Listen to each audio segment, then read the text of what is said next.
It's so wonderful to see you all. A couple of preliminary comments before we get going. We've got people watching online that aren't here in person. I wasn't thinking of live streaming, but we decided to live stream in the end. A bunch of people got sick this week. I don't know if you realized that. Everyone's got something. So Pam Soldenberger may be at home watching. Hi Pam, we're super sorry. I think it's a really great excuse to not have to compete with me on the lasagna bake-off. No, but we're praying for Pam and we love Pam, sending her love, and anybody that's watching from home. This is our annual meeting. As you are coming in the door, I hope you signed in. It's helpful for us to have a record of who was at the meeting. So if you haven't signed in, when you leave to go to the next thing, make sure you sign. There's a legal pad by the door over here. There's a legal pad by the back over there. And I was thinking of this piece of trivia. It might be interesting for you to know. Qualifies you to participate in the annual meeting at Trinity Episcopal Cathedral. Do you know the qualifications of being a member of this meeting? You have to be a regular attendee. What does regular mean? We're Episcopalian. Twice a year. Christmas and Easter is good enough. But you also have to be, I love this euphemism, you have to be known to the treasurer. Which means, here is the treasurer. If you are not known to the treasurer, introduce yourself now. What that means is that you have made a financial commitment to the cathedral through a regular pledge. That is what that means. And that gives you the right to vote. As it happens, am I going to double check every credential in the room? No, I'm, yes, yes. Alex says yes. No, I'm not. But with your permission, may I call the annual meeting for Trinity Cathedral for the year 2025 to order? Okay, in that case, we are convened. It is February the 22nd, 2026, but this is a retrospective annual meeting for the last year, but we may do some forward-thinking things as well. So, my theme is love and serve. That's our mission statement. But recently we've been thinking about this other word, sustainably. And so that might come through as we talk. For the business of the meeting, the meeting is called to order, and I need to appoint a clerk to the meeting. And Candace Taylor has offered to clerk for the meeting. She is the vestry clerk. I think I'm meant to have a motion for that, am I? Who would like motion that Candace would like? Jess so moved, and I think Jim Richardson. You can't vote. Okay, Elizabeth, Liz McClatchy seconded. All in favor of Candace? Those opposed? Those abstaining? Okay, before you have 2 prior year's minutes. He slightly messed up last year and forgot the prior year's minutes. We need this body, as opposed to the vestry, to approve the last year. So we're going to approve 2. So I wonder, having looked at them, obviously because you have read them in huge detail, if somebody would be willing to approve the minutes of the annual meeting of 2023. No, 3. The annual meeting of 2023 that was held in 2024. What? I move that we approve the 2023 minutes. Clayton Whitehead has moved, and seconded by Jess Reynolds. Any discussion? All in favor? Those opposed? Great, they passed. Those abstaining? No, nobody abstained. Would anybody propose the approval of the minutes of 2024, which was held in 2025? Jerry Perret moves the minutes. Tori seconds. What?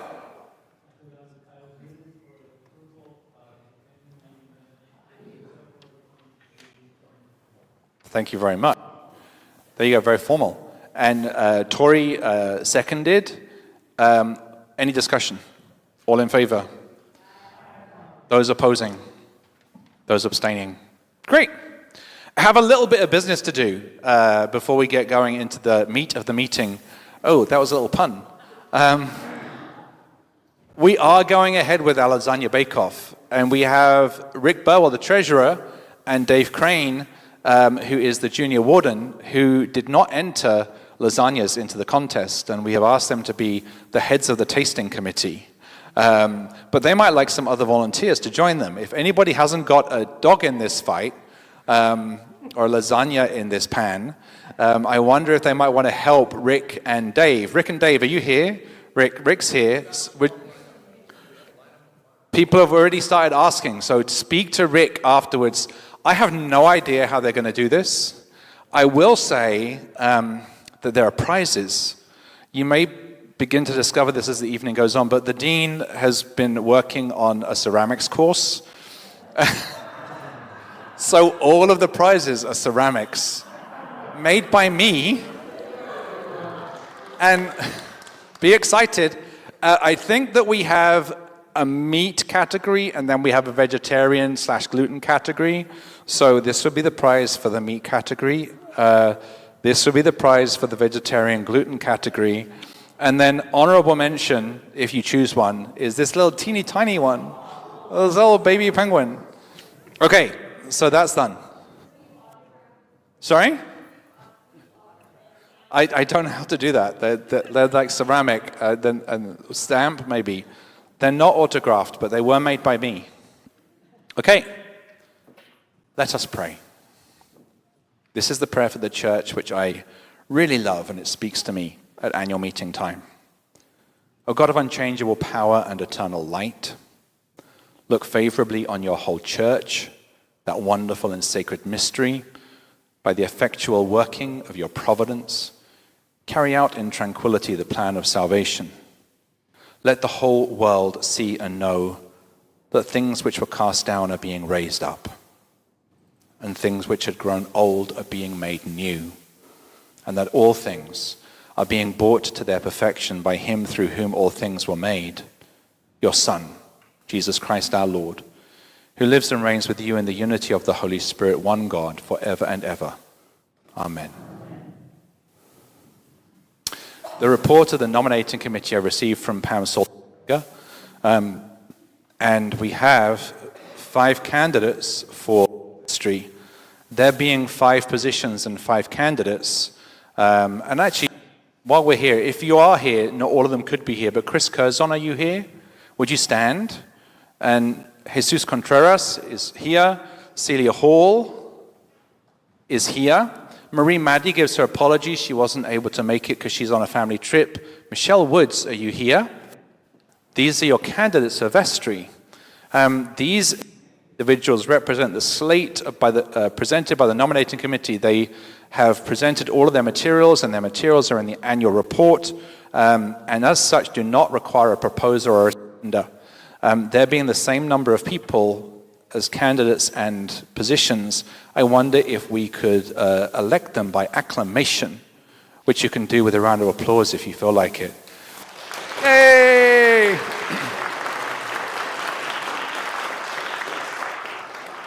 Thank you. You are duly elected. Let me say, all members of the vestry, including existing members and brand new members, please stay behind after this meeting for a mini meeting that's really important.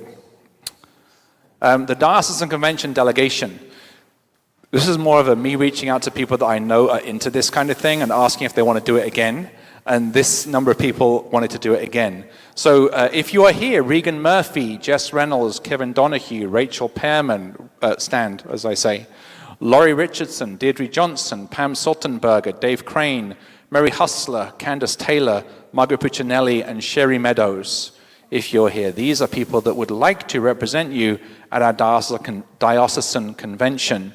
It will be online this year, so we'll all probably gather in the Lexis Gallery and kind of have a little group online watch. And thank you for this service. It's an important part of our church governance. Thank you. You can sit down. What? I'm going to do that. We are allowed 12 spots at our diocesan convention. You'll notice there are exactly 12 people here. Often we have alternates as well, but I did not manage to get that many numbers and answers back. If I need alternates during the year, we'll reach out again and see if anybody else would like to help. People's circumstances change as the year goes on, and sometimes they can't make the event, so we do sometimes need backups.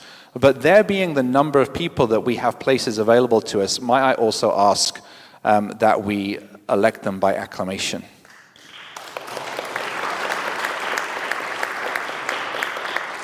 I hear your acclaim, and I love it. They are elected.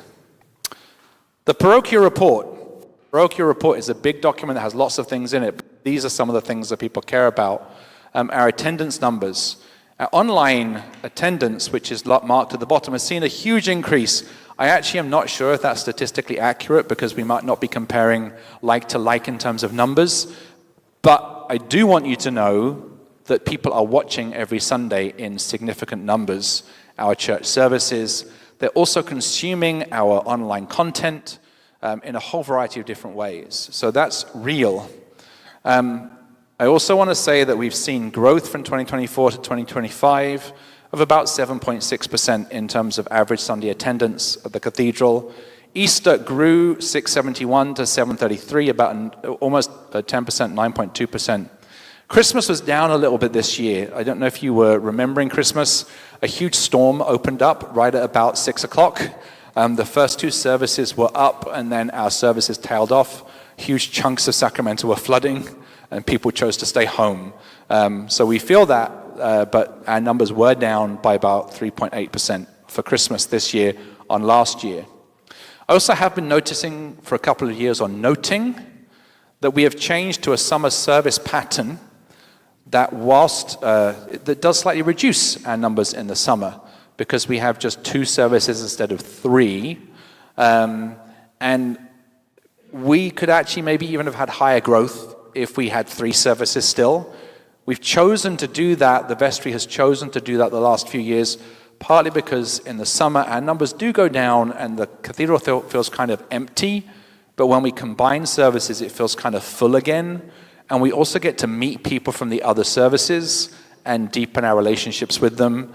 And so we like it for community building, not just for raw numbers. But I would say that that's another factor in these numbers. Development. This is figures going back to 2019. I do want to say that our annual giving campaign was combined with our capital campaign this year. And at the point of reporting, it was at 961, which is lower than we hoped it to be, but is still a very meaningful sum with 205 pledges. A number of people carry on giving even though they don't pledge. There's quite a large non-pledge giving amount. And we always have a little back and forth confusion about what's the difference between a pledge and me actually giving money. Well, the pledge is you actually telling us ahead of time that you are going to give money, so it helps with our budgeting. But we are getting money over and above this sum annually of people carrying on giving. There's still some work to be done here, though, and we need to reflect on this, and this is going to come up in the Treasurer's report. So I'll let him speak about it more fully later. I'm excited about where we got to, and we could do more. And we might need to do more for our ongoing sustainability as a cathedral community. Actually, I should have said as I started, if you have questions as we go, just like wave at me because you want to ask. I'm not going to pause for questions in big chunks because it didn't really work last year to do that. Jerry, did you want to ask a question?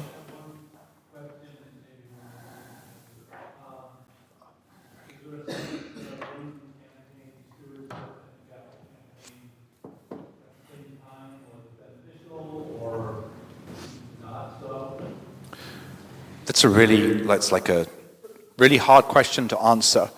It was beneficial in that we didn't spend twice as much energy raising money. We did it all at once. I don't think it's the thing that caused us to not quite hit our target. I think that's ongoing trends that we're wrestling with. So I don't think it detracted from either campaign, but it's difficult to say. But it's a very, very good question. Liz McClatchy.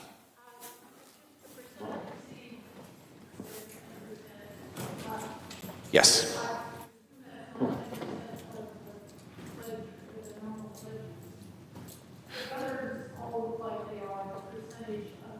So that's the 2026 number. So that's already received in 2026 for 2026. So 10% is actually kind of high because we're only just in February. That's actual money that we've received. Yeah. So it's always kind of weird at this time of year because, the year just started. And so we have records of how much we received against pledges previous years, and those are pretty accurate numbers. This number is like the pre-paid pledges, and now I feel like I'm pretending to be the treasurer, and I'll let him say more in a minute. Is that okay? But thank you. Renew with Love was our... Oh, question at the back. Would you mind repeating the questions because we can't hear it back here? Okay. Backtracking. The question that I got from Jerry a second our giving, is the fact that we had a capital campaign and annual campaign at the same time a factor in what the results were? And my answer was, as I gave it a second ago, Liz McClatchy was asking a question about this number down here, this 10%, and I was explaining that there's a low amount of money being collected because it's actually this year, and we've only just started collecting the money. Most people give their money spread out over the whole year, and we're grateful for that.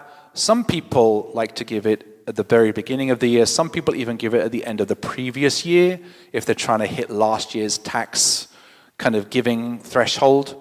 And so we often get prepaid pledges at this time of year, and that's kind of what that is. Okay? I will also actually say that the number is actually, this was at time of annual report publication. It's like 965 now. It's gone up slightly. Renew with Love was our capital campaign. And the figure that we have raised so far is 2.5 million, which is wonderful. And we want to say thank you for your generosity to this campaign. I want to say thank you to everyone that was involved in the campaign. Pam Saltenberger was the chair.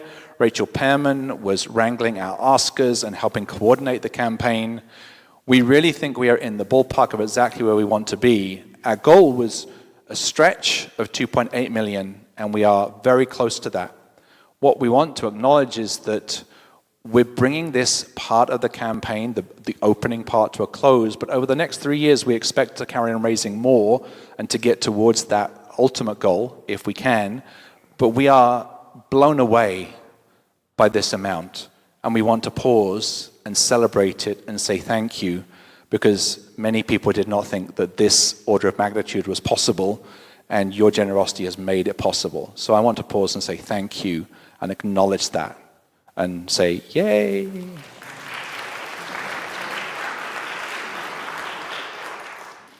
What's next with Renew with Love?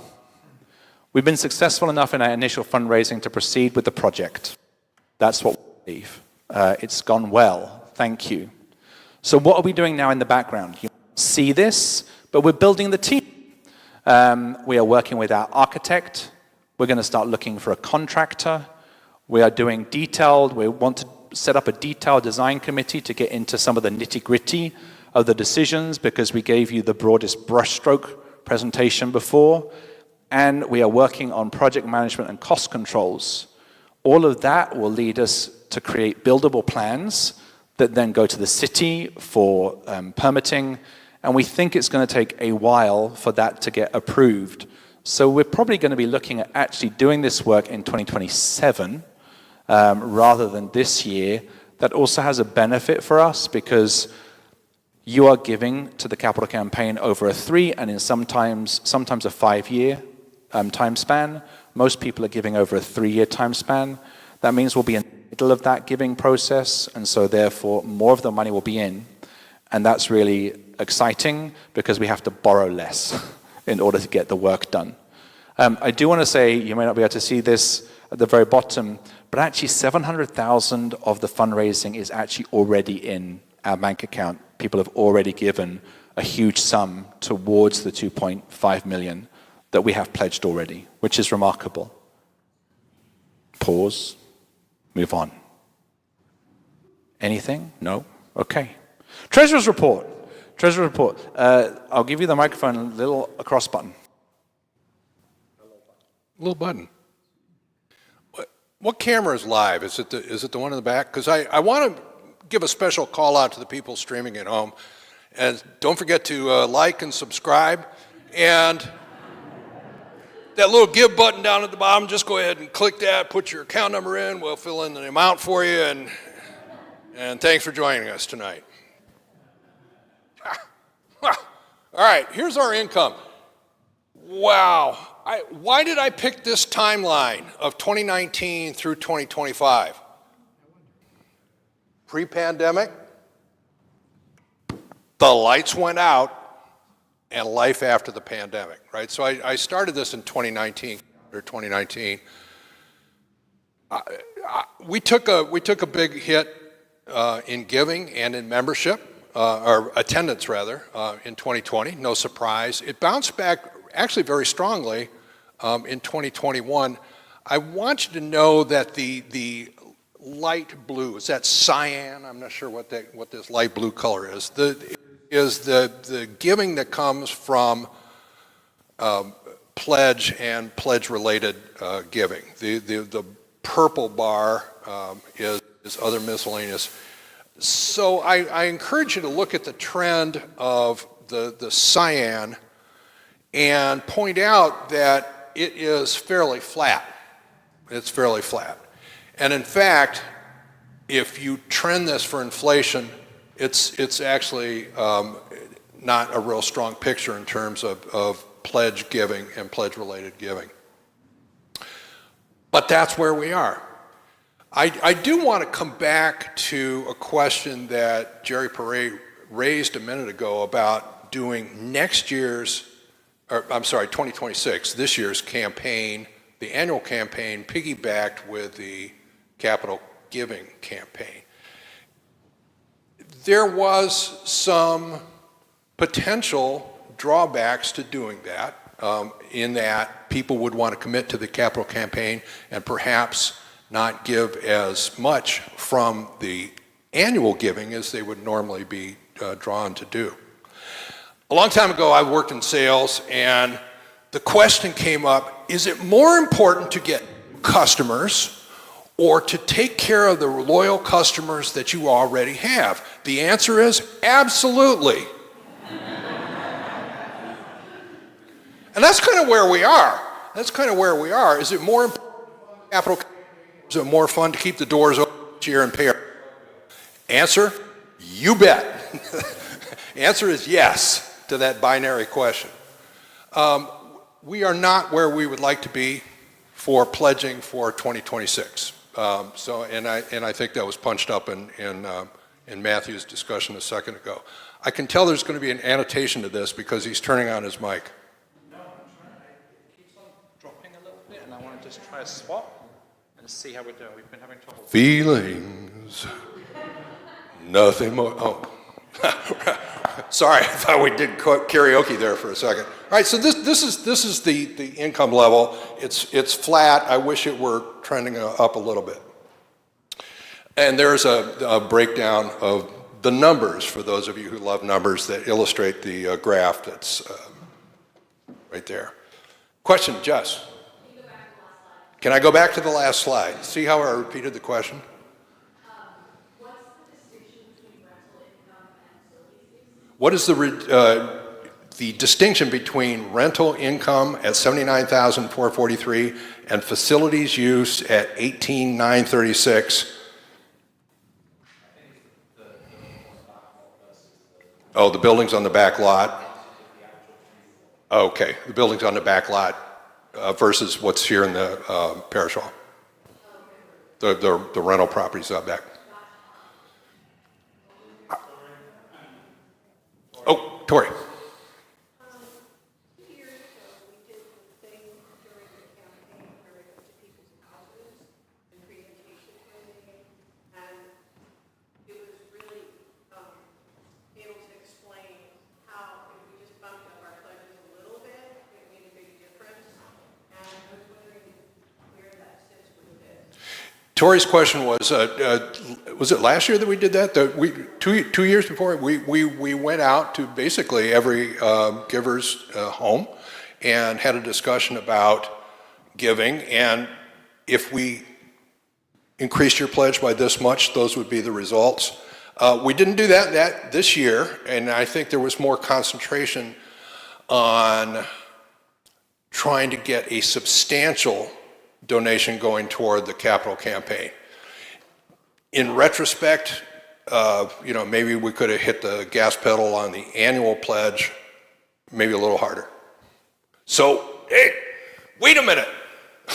Just because these numbers are up here doesn't mean you can't you can't still pledge to the 2026 campaign. So doors are open, folks. All right. What other questions? Oh, Margaret. I think it's important to know that there were how many 40-plus people who were deputized and went out and each variety of people. Margaret. Okay. Yeah, many of you were involved. There were 40-plus people deputized that went out and spoke with, I don't know, 5, 6, 7 individuals. There were certainly one-on-ones. But that, I thought, that was a real challenge for those of us who haven't sold campfire mints for a long time, but it was a good experience for those of us who were doing it. And we were able to explain some of the elements, the subtleties of it, which is even a small amount of increase can be a substantial when you look at the greater, the whole group of people. So, yeah. Very labor intensive. Very labor intensive. We have 3 main gifts that we traditionally talked about: time, treasure, and talent. And the expenditure of human capital to do that kind of face-to-face ask is substantial. And I think it was more geared this past year toward doing the capital campaign. Grant. Two-part question. First, is the Easter Park property, does that belong to the cathedral or to the diocese? The Easter Park property, I believe, belongs to the cathedral. Okay. Is that part of the long-term plans to develop that property or keep it or? Yes. The question is there a long-term plan or let me rephrase that. Is that part of a long-term plan to develop that piece of property? Yes, but that plan has not been formulated. But yeah, that will not continue to be in that form ad infinitum. That's not its best and highest use. See how I got that real estate? Any real estate people? Who's a real estate person? See how I snuck that in there? A little best and highest use. Question, Jim. Say it again. Thank you. Jim points out we own that entire block that includes the 2 duplexes to the, was that west? No, south. Whew. Glad I'm not traveling. Okay, what else? All right, good. So that's the income side. Ooh, expenses. There again, the green, or whatever color this is, the green portion of this represents human resources oriented cost. That is our largest single cost driver, is our cost of people. And without people, we cannot do program. We cannot take this out into the world. The, whatever color this is, magenta up here, is all other. That's our SMUD bill. That's our maintenance and repairs. That's everything else except HR costs. If you look at the trend of this line, the green portion we're managing reasonably well. And I also want to point out that in 2025, we had a full-time, highly skilled, highly thought of clergy person leave and go to our esteemed competitor over in Carmichael. And the short-term plan is not to replace that position, right? Where I'm going with this is your vestry and your clergy staff are doing their darndest to manage the controllable expenses. Some of the purple up here is the inflationary costs, our insurance, our utilities, the things that are not human resources oriented. We're trying to do our best to manage the things that we can manage. And some of these things are simply not within the scope of our control. Hey, how about if we do a nice zero carbon footprint neutrality program and replace some of our outdated HVAC? Hey, how about if we put in a better roof? I know. Let's put some solar on the building. Woohoo! We are! Yay! Yay! I just have to point out, I've been, Hillary and I have been here like forever. And, yeah, my mom was a waitress at the Last Supper. It is so cool to see stuff actually going on. I mean, major stuff going on right now. From a marketing standpoint, you can't see it, and that's kind of a drag, but stuff is happening. The Capitol campaign is up and moving. It's going to make this a better place. It's going to be we're going to be better stewards of our planet, and that's a very cool thing, and that's where it's starting, so yay.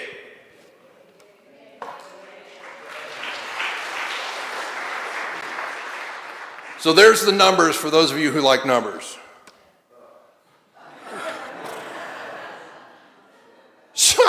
So where does that go? Well, I'll tell you what, it leads to an operational loss. Anything below this line right here is an operating deficit. And if you look at that, we ended up a very, very tidy year in 2025 with a negative $200,000. Which is great because we actually budgeted it for like negative 240, so I think we won. I can never figure out this anomaly here. This is the year after the pandemic hit. Nobody came to church, but they sent their money in proxy, I think. I can't go, but I'll send some cash. We got this huge spike, right. But we also got there were also some government It was subsidies. PPP loans, Yeah, some lovely money from the United States government, so thanks for that. Anyway, you're going to notice that a whole bunch of these are actually below the line. It's like, we've lost money this year, and we have operationally, and those are offset from our reserves, from our longer-term holdings. And there it is, for those of you who love numbers. Those are the numbers right there. Is this going to be like available online? Yeah. Okay, so those of you who want to check my math, you can don't do that now. Here's the slide that I think is most troubling to your treasurer, is that we are following trends in the Episcopal Church. We are following trends in mainstream Protestantism that attendance and giving are sliding, are moving backwards. Obviously, this is a trend line that is going to be difficult for our kids and our grandkids. And I'm just going to leave that there. So looking at 2026, where's our budget? Our budget for pledge and related is 1176. We're budgeting 1201. You'll see from a previous slide, we're not there yet. And all of that is actually still projected to produce another deficit of negative 214. I want to come back to where Matthew left off a minute ago with the issue of pledging versus giving. Pledging is not a contract. And we don't make it difficult to get out of it like Netflix does if you want to get rid of your subscription. Like, I can't find the unsubscribe anywhere. No, if you want to make some sort of financial pledge, commitment, it's not sealed in stone. And if life changes and you're like, what happens if I lose my job, or what happens if I do hit the lottery? Can I give more? Sure. But having a stronger sense of where our income level is actually going to be makes it easier for your vestry and staff and clergy to sketch out a go-forward budget. As it is, we're in the end of February, and we honestly don't know where our revenues are exactly going to be by the end of the year. So anything that we can do to give a stronger picture of where our finances are going to be through the year is absolutely fabulous, I say. I want you to know deficits are not new. You saw 6 of the last 7 years producing a deficit. If you keep going back to what would have been the left on that same graph, we've actually run, 9 out of the last 10 have been deficits. And the ones that we had before the pandemic were actually more sizable. So if you go back into the 2016, 2017, 2018, the size of those deficits was actually larger. I'm not tossing this out to say everything is cool, don't worry about it, but I'm saying neither is the building on fire, right? There is a generational change that is coming about in how people see giving to institutions and particularly to charitable giving. Our friends in Gen Z and Gen Alpha do not see the same model and do not give the same weight to a financial pledge that perhaps some of us with grayer and lesser hair might. And that's just something that we have to deal with and have to build on. And it's not entirely, that challenge is not entirely making the younger generations give more dough. That's not what it's about, but it's also about recognizing that how they perceive value, where they choose to invest their time, talent, and treasure this is not your father's Oldsmobile, right? It's a different look. So, we need more people in the seats. We ran a campaign, not this past October, but the year before, bring a friend to church. I mean, we kind of pulled out an old chestnut, bring a friend to church. There is a lot of our financial challenge that can easily be ameliorated. I've been waiting all day to use that word. I've been waiting all day to use that. Look, our giving follows our attendance, and we have a wonderful story. We have a wonderful church. We have a wonderful place to worship. We have a wonderful community. And this is a great opportunity for us to kind of flex our evangelism muscles and bring some more folks in. Jerry.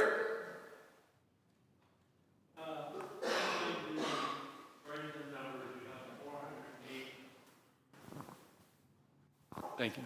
Online viewing, according to the numbers, we have a 408% increase. How is that reflected in terms of finances? First of all, I don't trust that number as far as I can throw a piano. And no, Matthew said that. The number is a little suspect.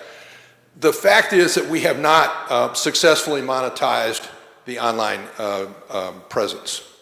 Again, for those of you streaming at home, you know where we are. What else? Oh, back to you. Thank you. Thank you. Questions? There are some more questions still.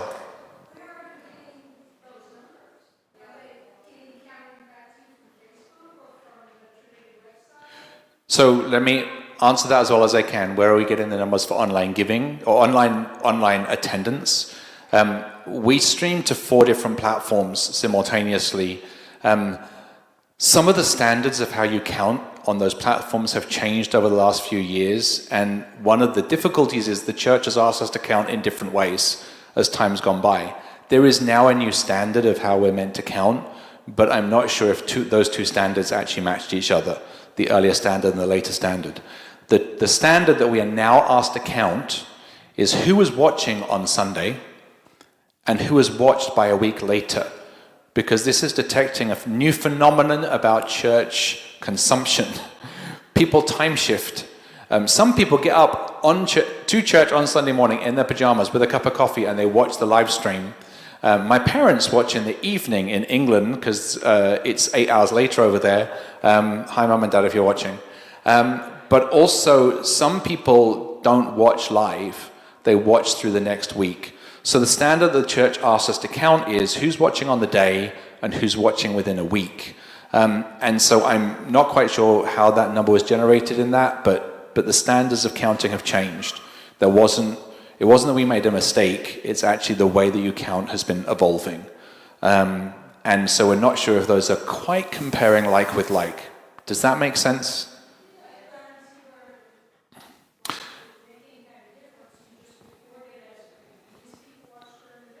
Yeah. Yeah. Thank you. Some more work could be done on these statistics and in this area of cathedral life. May I continue? Oh, over here. Can go. This one or this one?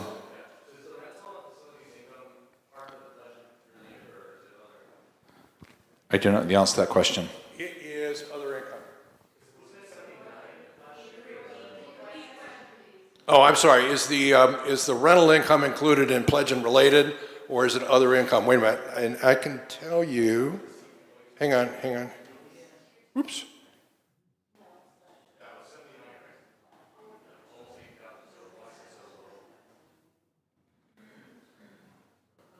Why is it so low, King? And the answer is I don't know this morning, or no, it's afternoon. I don't know this. I don't know why that's an anomaly.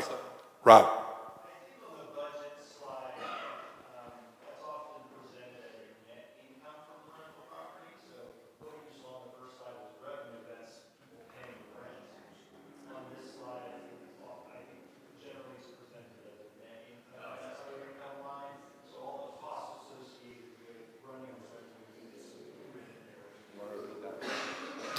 Did everybody hear Rob's answer, which was infinitely better than my own?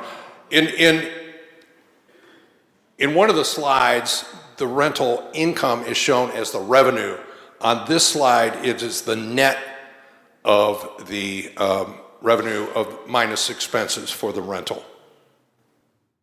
Actually kind of expensive to own those buildings. Yeah, which includes the loan payment. Yep. Question?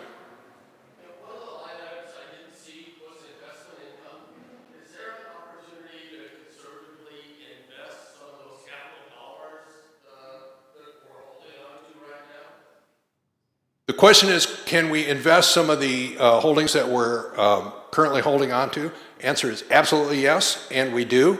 And it is an investment fund that is roughly 60% stock and 40% bonds, and it's run by the diocese. So we absolutely do invest our investment. The realized income is on there. So the funds the monies that we take usually as dividends, but the unrealized funds do not go into that. They stay parked. We do take some out. We do take out some of those earnings to offset some of the deficits. It's roughly 80 grand a year.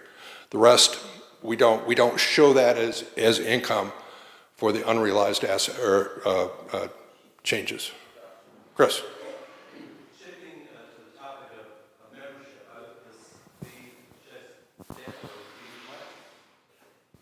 So the topic of membership and the numbers, there you are. The number was declining, and you said it follows the trend of the national church and also of mainline denominations. What is the trend for outside of those two buckets? I mean, there branches of Christianity in America that are growing, and who are they?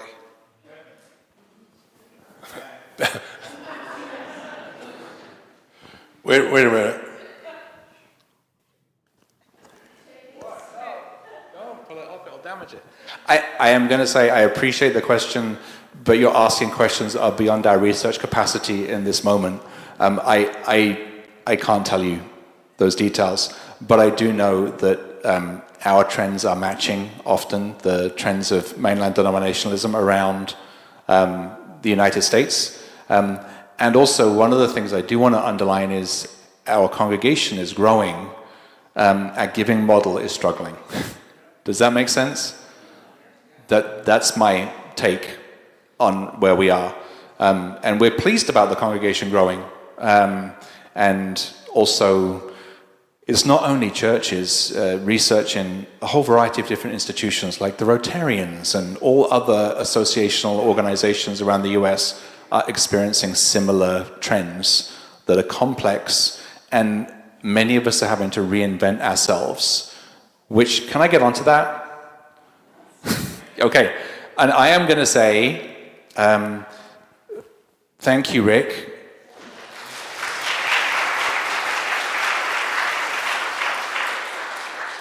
You had questions, and so that took a little more time than I thought for that part of the presentation.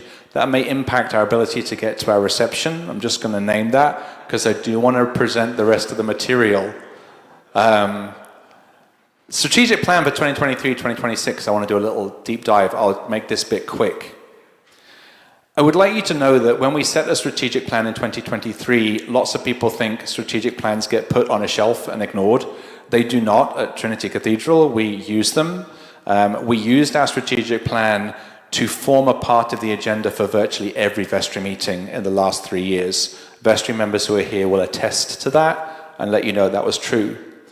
We started shifting some of our ministry teams into spirit teams. This was a phrase in search of an acronym, or a word in search of a phrase. So strategic plan implementation and response teams. Did I get that right? Because Jean's at the back who helped invent that.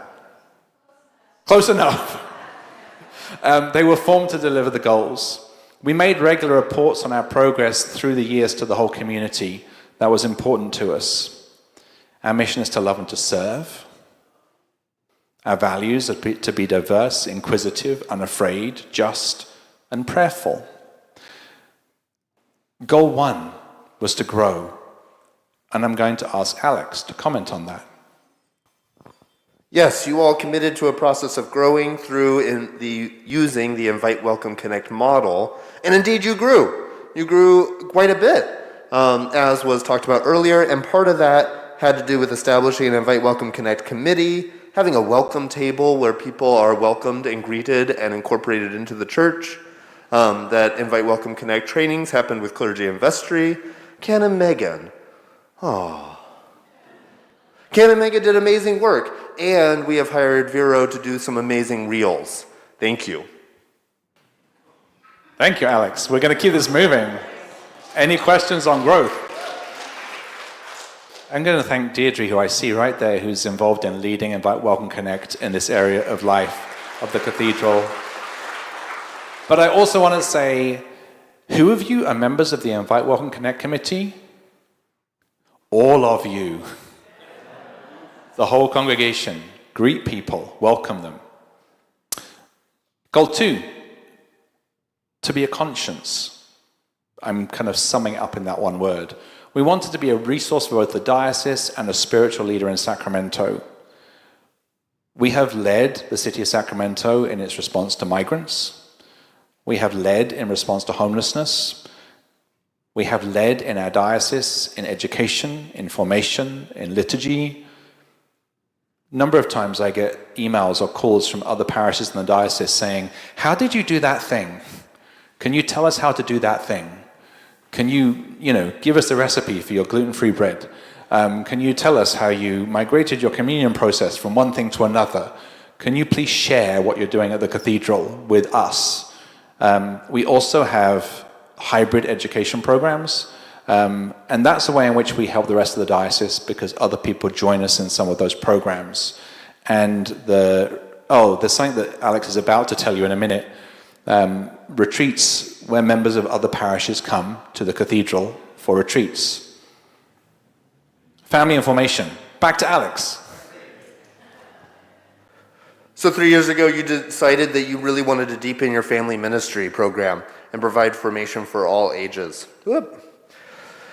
And we've done a lot of that. Sunday school and children's chapel attendance has almost doubled in 2 years. That's a lot. It's a lot of people. And it's almost too much to bear, but it's happening, and it's wonderful. For example, as Rachel and Jen can attest to, 47 children and parents, 47 are signed up to go to their house every Saturday and hang out, be in a Lent small group together. That's a lot. That's incredible. It's gotten so much that I need help. And so I've asked Ray Vasita. Ray, will you stand up? Hooray! To be our Sunday school director. And yes, there's a family area, and people use it. Adult formation. Some tenderness here. In 2023, 2 of our big legacy adult formation programs came to a close. Thursday Night at the Cathedral and Journey with Jesus. Both came to a close that year. It was a hard year. These had been ministries that had been going on for a decade plus, had served many of you. Many of you had deepened your own walk in faith. Both ministries had reached a point in age where they were not functioning or performing at a level that was feeding the congregation. They were maybe feeding a few people, and that's wonderful, but they weren't feeding the whole congregation like they had in the past years. And so we did have to go through a process of letting those programs come to a close, and there was some grieving, and there's still some grieving about that process. And in doing that grieving work, and I'm a little bit planting seeds for some of the things I know that are coming later in the presentation, in doing the work of grieving programs that have to come to a close sometimes, we find new energy for resurrection. And that we've done some work, as Dean Matthew has mentioned previously, these half-day retreats where around 50 people come to the cathedral to engage in a variety of workshop spaces, starting the day with a plenary together and closing with a Eucharist together. Sounds a lot like what was going on with Thursday Night at the Cathedral, but sort of reorganized in a new form, in a new way. That we engaged some new small group seasonal ministry programs that reached out to and connected with somewhere between 40 to 80 parishioners depending on the season.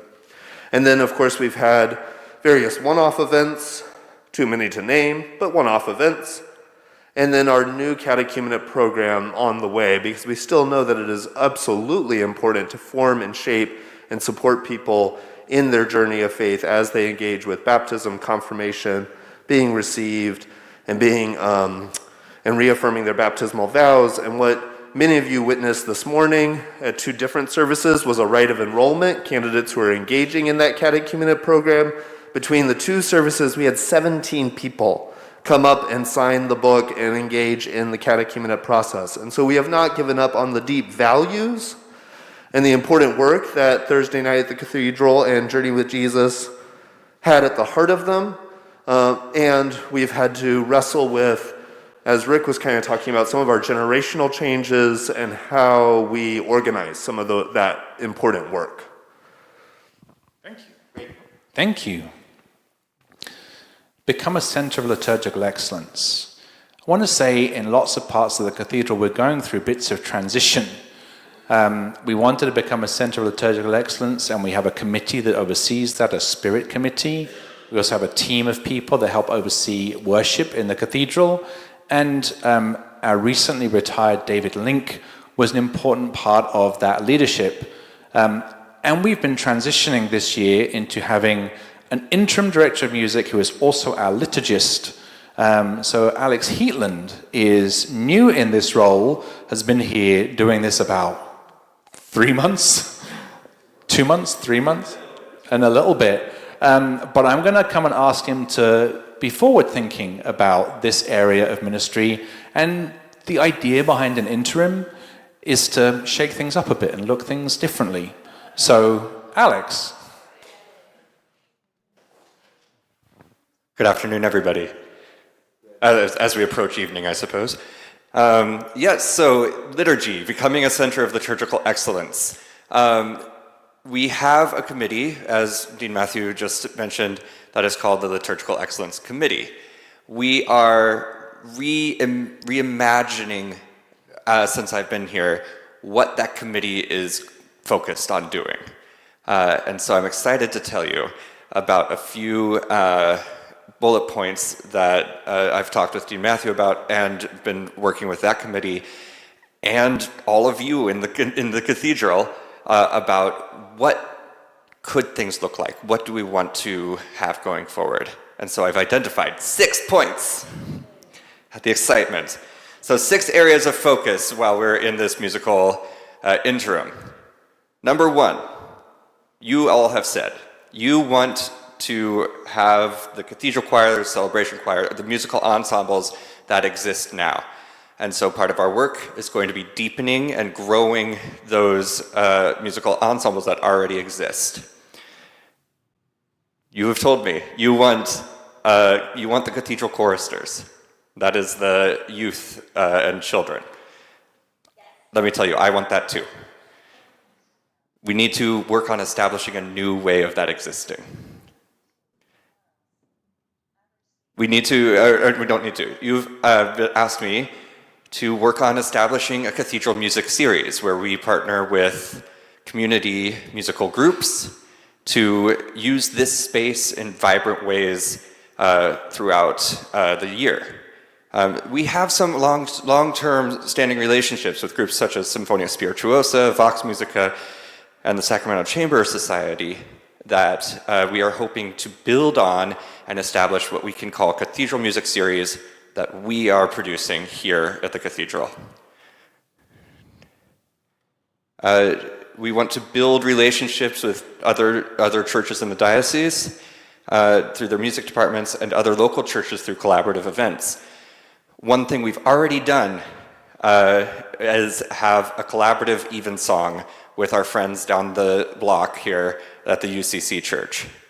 We had a very successful evensong that we also partnered with the formation department on to create an event that brought people into this space in a way that they don't in other ways, in other events. It was one of the most well-attended evensongs that we've had in years. And so we want to build on that model. Number 5, building identity and understanding the Episcopal traditions through the work of the Liturgical Excellence Committee. I've asked the Liturgical Excellence Committee to think of themselves also as an educational tool, helping everybody who comes in these doors understand why it is, what it is we do, and how they can learn more deeply the traditions that this community thrives on. And finally, assessing the financial and staffing realities of a cathedral music ministry and identifying sustainable pathways for future leadership, which is the fun stuff that Dean Matthew gets to do every day. So I'll give you back over to him. Thank you. Thank you, Alex, for really tackling his new role with energy and gusto and being really enthusiastic. Thank you, Alex. Buildings. We wanted to develop a master plan for our buildings and have a funding plan in place. We have a plan. We've raised funds. We're moving towards implementation, and sustainability, accessibility, and flexibility are the watchwords. But I've talked about this already, so I'm going to keep moving, if that's okay. Also, pastoral care. Clergy share care with trained lay leaders. The Community of Hope International is our lay pastoral care organization at the cathedral. We brought to an end Stephen Ministry a couple of years ago, and again, have felt the tenderness of that, grieved its passing. And as Alex said earlier on, and I appreciated the way he put it, sometimes when something dies and you grieve it, there is a chance for new energy to come out, a new hope of resurrection to come out. So Community of Hope International has just been up and running this last program year and is increasingly supporting the clergy in reaching out to care for people pastorally. Encouragers are a new ministry. They write cards and emails, and they send phone calls to people who are in need to be encouraging, just to support them, and they're being widely used, and it's helpful. Transit prayers continues for people suffering in body, mind, or spirit, and Eucharistic visitors continue to go and visit people, taking them the Eucharist, to give them a sense of presence with Christ, even if they can't get to the cathedral. We're really grateful for all these ministries. There's a little tenderness around... Sorry, there's a question. Tori.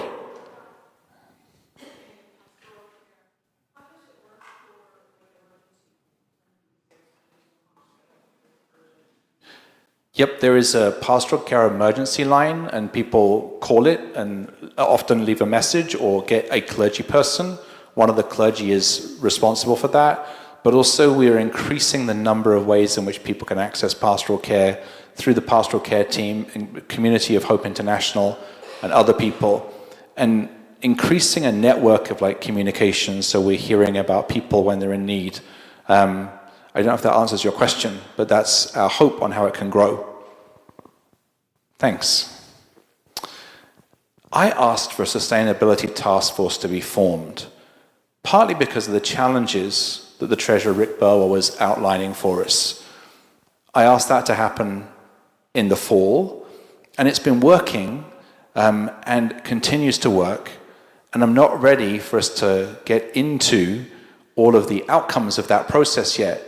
That's got to go to the vestry as we go to our retreat and digest things and think about what's next. But we have some structural issues in our budget.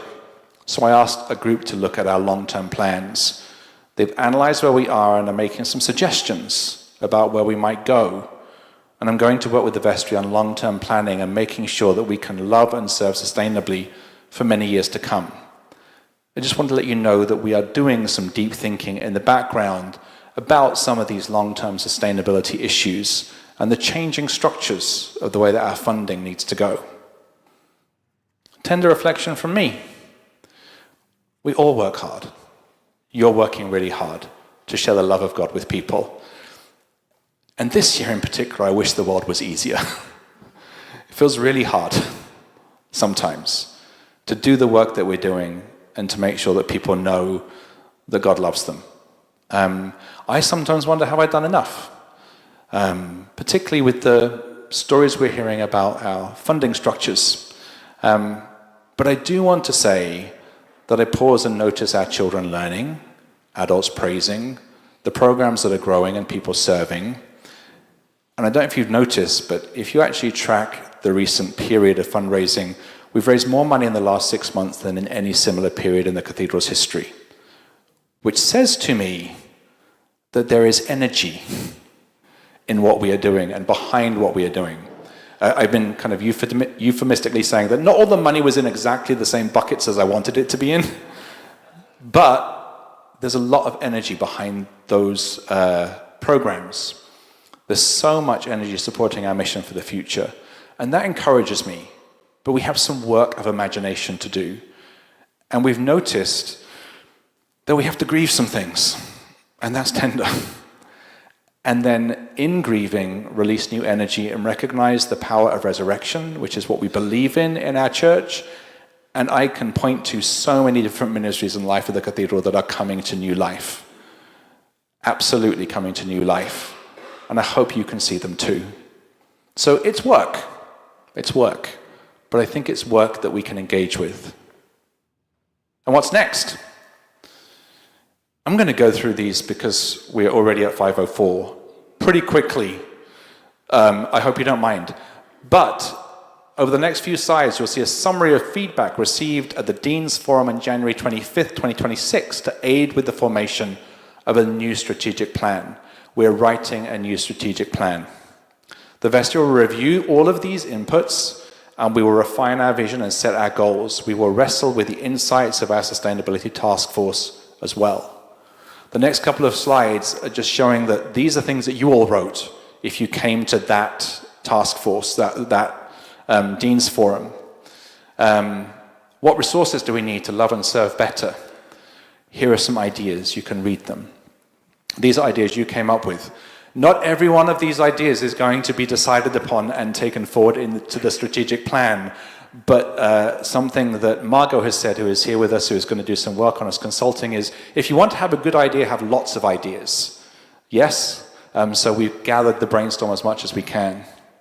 Here's more ideas around people and leadership, additional clergy, staff support, interns, financial strength, increased pledging, stable endowments, grant funding for mission priorities, stronger budgeting for justice ministries. Strengthening church life and community impact, hospitality and belonging. These are some things that we could do, some suggestions that you have made to us as a vestry that we're going to listen to. Formation and faith development, our education, Bible study, pathways beyond EFM, deeper engagement with liturgy and the BCP. You may also have already noticed that some of the things that we're doing reflect some of the suggestions that you have already made. And we're going to try and deepen our approach to that. Justice and community presence, stronger partnerships with leaders, coordinated response to injustice, all of these things. How lay leaders and staff can partner more effectively.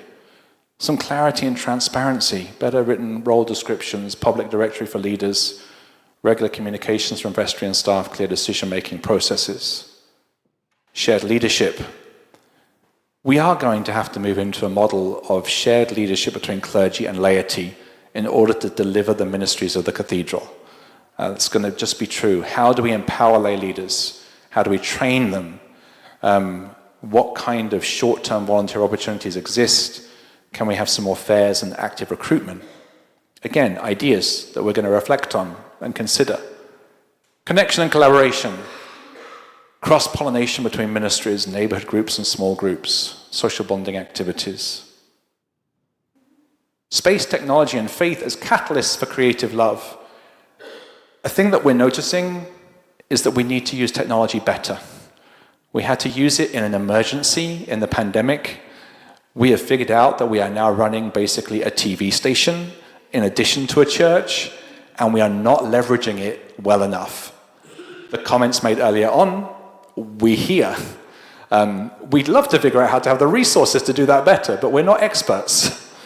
But it's something we have to focus on, because that's where the church is going in the future. So improved technology. You may have noticed that we have improved social media presence. And anecdotally, we haven't researched it, but anecdotally I'm pretty clear that a social media presence has had an impact on our recent attendance, directly and specifically with younger people. Sustainability and stewardship. Here's some things that we could think about doing. How about that? That was a good idea. And many other things. And being rooted in faith. All of this should be rooted in faith. That was really fast. Sorry, because I'm trying to accelerate. But a question, Jerry. Yes, haven't mentioned anything about the curate. Yep, I haven't mentioned anything about the curate program. Thank you for bringing that up, because I didn't put it anywhere in the presentation. What a good question. We are working on having a shared curate along with St. Paul's in Sacramento. It looks like that appointment process will happen on July 1st or by July 1st. We hope to have a half-time priest coming and joining us straight out of seminary, sort of new and needing some supervision to grow, but working between us and St. Paul's. That is a part of our mission plan. Thank you.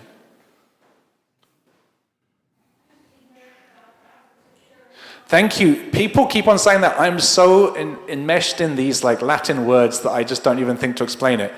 A curate, it's Latin for to cure, or for the cure of souls.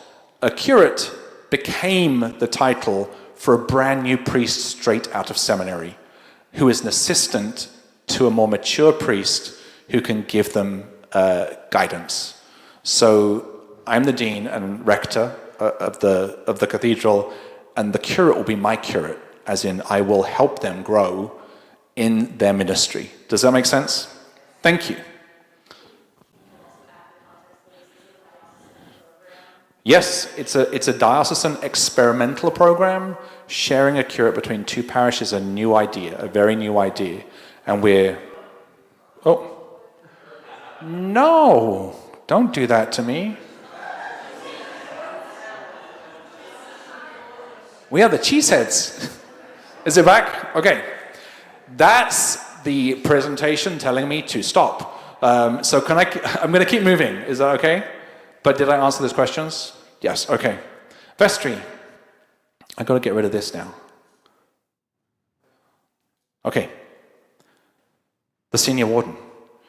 I just want to say that Pam Stoltenberger, who is not here, has served as senior warden 3 years in a row, because I kept asking her. She may not do that anymore. She is maxed out her time. What is that? Term limited. She's term limited. She may be watching at home. Pam, we love you and we miss you. And I'm going to...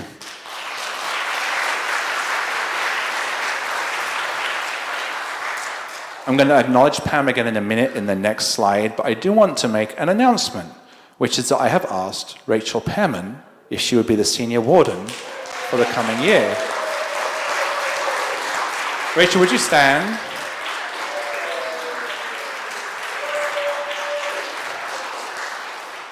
Rachel has been really instrumental in our capital campaign, in organizing all of our askers, and that leadership is really wonderful. We're really grateful for it, and I'm really grateful for you agreeing to take this role on in the year to come. Retiring vestry members. Rick Burwell is a retiring vestry member. May I have the Rick bag? This one. My faithful assistant, Margaret, is going to help me present these. Rick, this is a gift. It's ceramics, because the Dean makes ceramics now. We would like you to have it. And I would like to say, Rick is a retiring vestry member, but he is going to continue as our treasurer for the year to come. It's a mug! Thank you so much.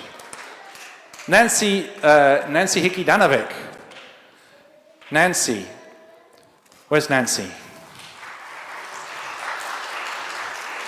Nancy has been a great member of our vestry who's been doing public advocacy work with SAC Act, and we're really grateful for what you've done. This is a piece of ceramics as well, because everything is following a theme. Thank you. Thank you so much, Nancy. Serena Margin is not here, and I'm going to write to her and thank her at some point soon for her service on the vestry. Kenny Pierce is also, I don't think, here, but I do have a gift that I will take to him. It is also, strangely, a piece of ceramic that I have made. I can't remember, what was this? Nancy's was a bowl. This is a labyrinth, a hand labyrinth, because he is on a journey towards ordination, and the hand labyrinth seemed like the right metaphor for what he's doing right now.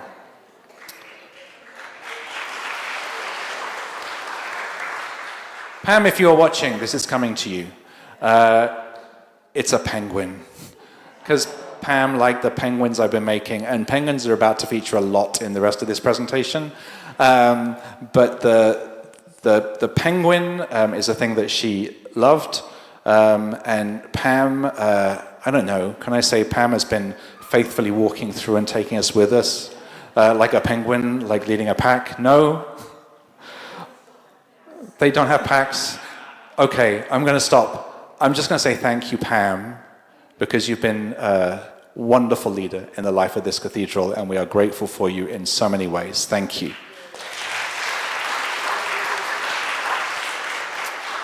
Let me see what my next one said. I'm going to do Dean's Awards next. I have a whole thing for that. We're going to do Dean's Awards and then some special gifts that don't count as Dean's Awards, but they're special gifts. This is guesswork time. For nearly 4 decades, this individual has offered faithful and dedicated service to Trinity Cathedral's music ministry. As a long-standing member of the Cathedral Choir, they have served with devotion under the leadership of David Link, providing steadfast support to his ministry and to the musical life of the cathedral as a whole. Through constancy, humility, and love for sacred music, this person has helped generations of worshippers lift their voices in praise to God, enriching the beauty and depth of worship week after week. The recipient of this Dean's Award for 2026 is Mary Hall.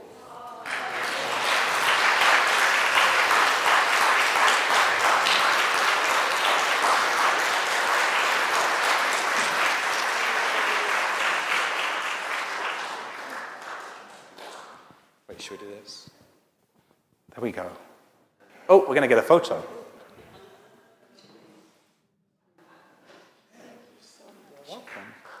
You're welcome. A gift that, well, let me read it, but This individual is honored for compassionate, practical, and deeply human service in support of some of our most vulnerable neighbors. Through faithful involvement in the Respite Center and the Wednesday night meal program, this person has reached out to members of the unhoused community with dignity and care, taking time to learn names and build relationships. Known for a presence that is both welcoming and appropriately firm when needed, this individual has cooked meals, served coffee, shared cake and snacks, and consistently embodied the cathedral's commitment to justice and mercy and hospitality for those who are food insecure. The recipient of this Dean's Award for 2026 is Eugene Stevens.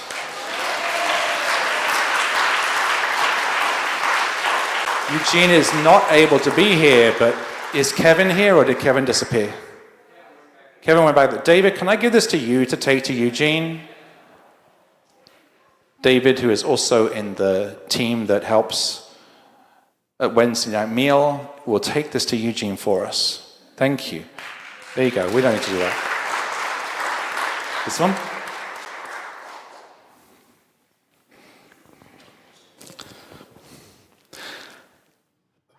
There's 4. So we're 2 in. This individual has offered exceptional breadth and energy in service to the life of the cathedral.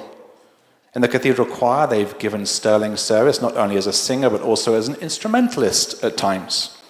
Most memorably recently through the joyful contribution of medieval tambourine and a recent presentation of worship music. Over the past year, this person also stepped forward to chair the David Linkfest Retirement Committee with dedication and grace, while simultaneously serving as chair of Invite, Welcome, and Connect. Through this ministry, they continue to strengthen the cathedral's systems of hospitality, ensuring that all who enter may find a genuine and generous welcome. The recipient of this Dean's Award for 2026 is Deirdre Johnson.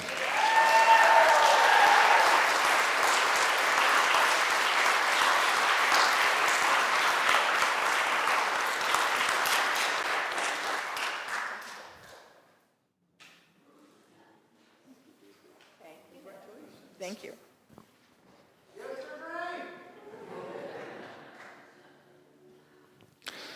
Over the past 5 years, this individual has served Trinity Cathedral with extraordinary generosity, wisdom, and steadiness. First stepping forward to complete another member's term on the vestry, and then continuing through a full elected term, this person has also served no fewer than 3 years as senior warden. In that role, they have brought a rare combination of diplomacy and determination, consistently helping the cathedral live more fully into its vision of loving and serving the people of Sacramento, the Diocese of Northern California, and all who worship here. A trusted sounding board for the dean, this individual has offered deep insight, thoughtful counsel, and the gift of extensive experience to the life of the cathedral. The recipient of this Dean's Award for 2026 is Pam Saltenberger.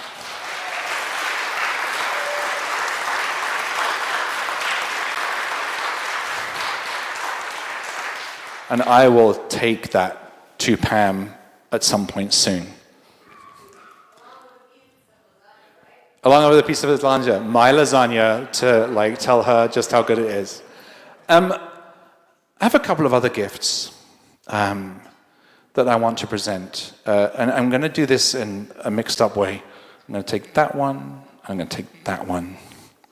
I started making ceramics recently, and I brought some penguins into the office.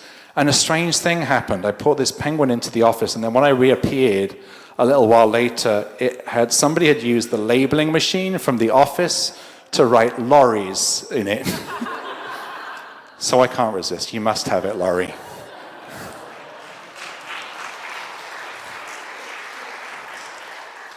Then on another occasion, somebody looked at some of the penguins I said, and they just put a post-it note by them and said, "These are lovely, let's talk." This is a gift to Margaret, who does so much for us on behalf of the cathedral as the administrator in the office.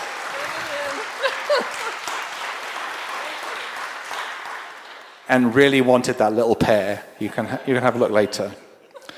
And I have 2 unusual gifts. There's been some transition, not just in the life of the cathedral, but in the life of our city recently, with the Sacramento Bee building being pulled down and all kinds of things changing around the news landscape. Some of our members have worked at the Bee in the past, and Margaret, in a moment of her immense foresight, went past the building as it was being taken down and decided to get some of the bricks from the Bee. And I would like to present this to Laurie, who has done so much in the news life of the cathedral, but also was an editor at the Bee.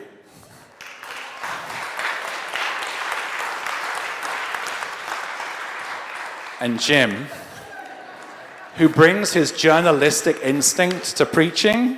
You can open it. You should open them.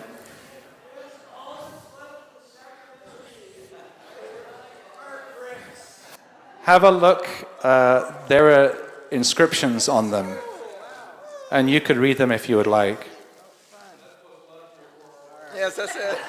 Oh, no. Oh, no. No, but our pension doesn't even cover 1 week of our pledge. So, okay, it says to me, the Sacramento Bee, February 3rd, 1857. I really am old. Independent and permanent. Ha!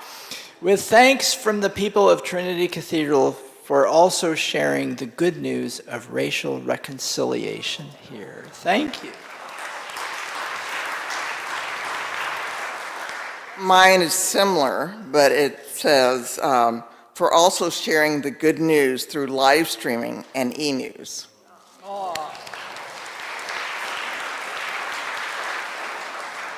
We hope they might be nice mementos, but also thank you for your work in communications in the cathedral.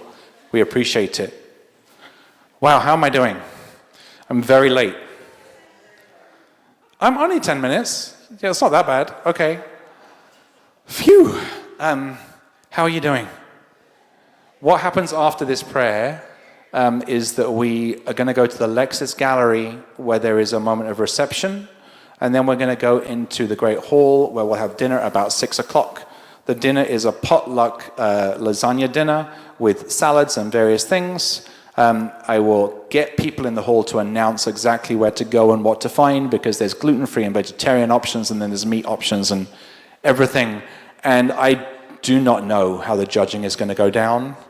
But, you know, no palms have been greased with like bribes or anything like that. But what's that? Not yet. Okay. We'll see what happens about the lasagna. But let's say a prayer at first. Mini vestry meeting is going to be right here. When everybody else goes off to get a drink in the Lexis Gallery, every current member of the vestry, please come and gather over here in the East Transept. Thank you so much for that reminder. Can I say thank you for coming and for engaging?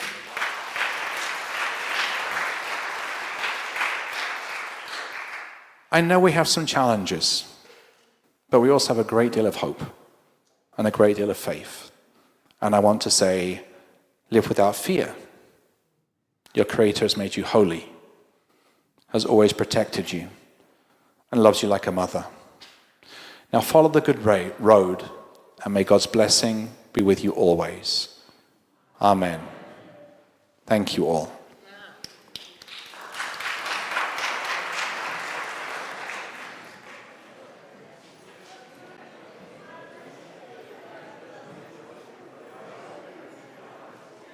Hi, the two Dean's Awards people that are here, could you come over to me and we'll do a little photo?